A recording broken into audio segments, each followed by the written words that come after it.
Ang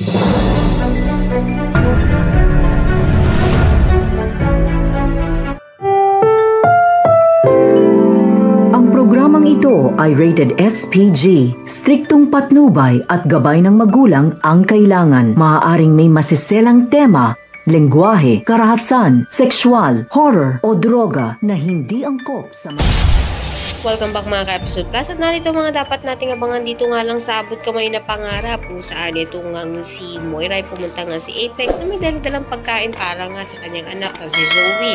Subalit pinigilan nga ito ng security guard dahil ban nga ito sa ospital nga na to ng mga tanyag.